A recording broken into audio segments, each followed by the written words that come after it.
সবাই চুপ, স্যার আসছে। Good morning sir. বস বস, সবাই বস।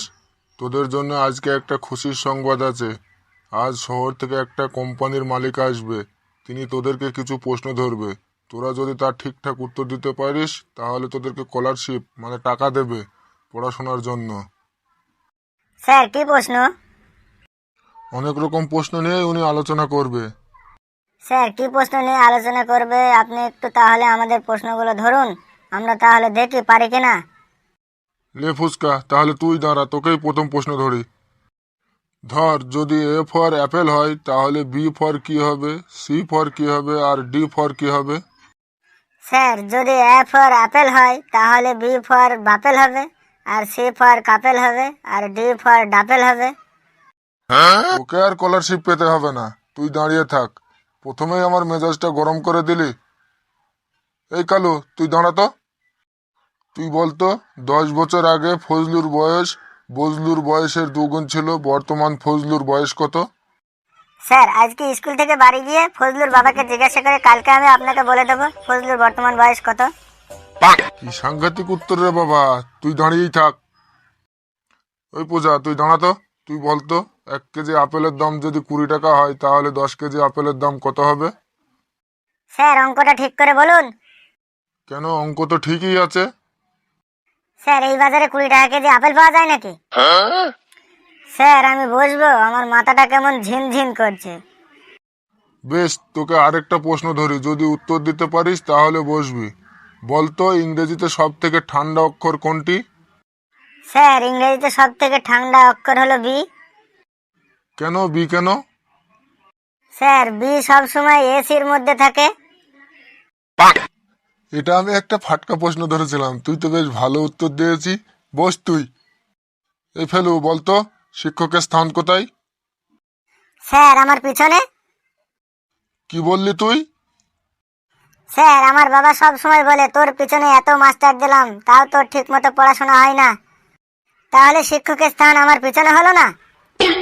তুইও দাঁড়িয়ে থাক, বসবি না। উনি কিন্তু চলে আসবে এখনই, মানে ওই কোম্পানির মালিক। উনি কিন্তু হিন্দিতে প্রশ্ন ধরবে আর তোরা হিন্দিতে উত্তর দিবি কিন্তু। आइए आइए मिस्टर झटका, आइए आइए।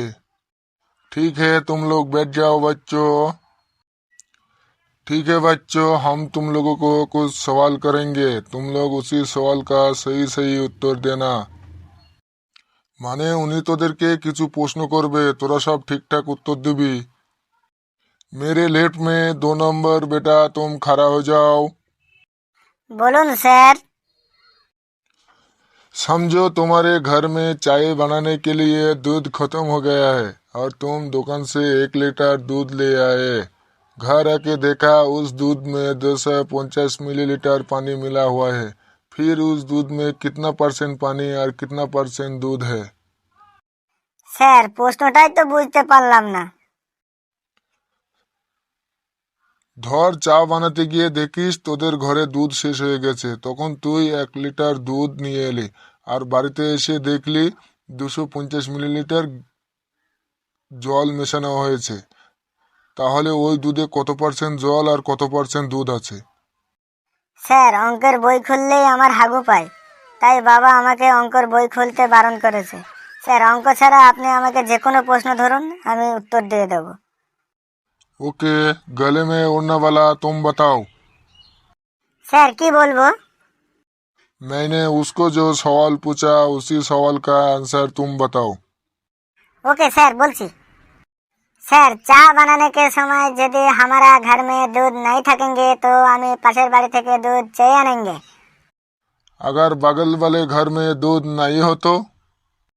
যদি পাশের বাড়িতে दूध नहीं थकेंगे तो সামনের বাড়ি থেকে दूध চেয়ে আনেंगे। अगर सामने वाले घर में दूध ना हो तो? যদি সামনের বাড়িতে दूध नहीं थकेंगे तो আমি খাটালে जाएंगे और খাটাল থেকে दूध আনেंगे। ओ नो, अगर खटल में भी दूध ना हो तो?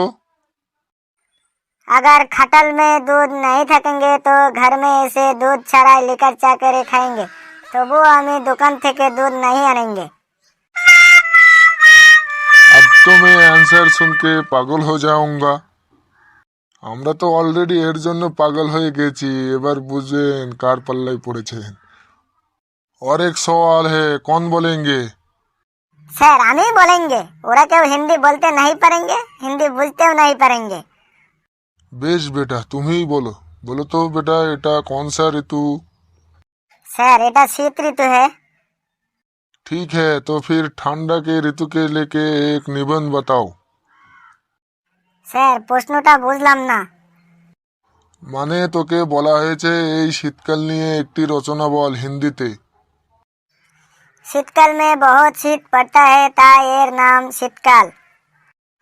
शीतकाल में दिन बहुत छोटा होता है और रात बहुत बड़ा होता है। शीतकाल में कोने दिन सूर्य उठता है और कोने दिन सूर्य नहीं उठता है। और जिस दिन सूर्य नहीं उठता है उस दिन लोग सारा दिन आগুন पोहाते हैं। और जिस दिन बहुत कुहासा होता है उस दिन बहुत लोग नहीं नहाता है। और शीतकाल में बहुत सारा कुकुर का बच्चा होता है और रास्ता में घूमता है। और शीतकाल में खेजूरे रस और खेजूरे गुड़ पाया जाता है। खेजूरे गुड़ में पीठे पायस बहुत अच्छा होता है। शीतकाल में मानुष बहुत अलस हो जाता है। शीतकाल में सबसे बड़ा कठिन काम है स्नान करना। और बच्चे लोग स्नान नहीं करना चाहता है और माँ बाप से मार खाता है। और शीतकाल में लेपेर भीतर सबसे ज्यादा आराम मिलता है। और सबसे बड़ी बात है शीतकाल में लोग 3 से 4 दिन हफ्ता भर नहीं नहाता है, नहीं स्नान करता है। बेटा रुक जा, तू रुक जा, नहीं तो मैं पागल हो जाऊंगा। तू रुक जा बेटा। আমি জানতাম বেটা আজ পাগল হয়েই যাবে, যা ভেবেছিলাম ঠিক তাই। তোরা বস, আমরা আসছি। বন্ধুরা আমাদের ক্লাসটি কেমন লাগলো অবশ্যই কমেন্ট বক্সে কমেন্ট করে জানাবেন। আর ভিডিওটি লাইক করে চ্যানেলটি সাবস্ক্রাইব করে আমাদের পাশে থাকুন এবং পাশের বেল আইকনটি দাবিয়ে দিন। তাতে করে আমাদের নতুন নতুন মজার ভিডিও পাবেন এবং হাসতে থাকুন, সুস্থ থাকুন।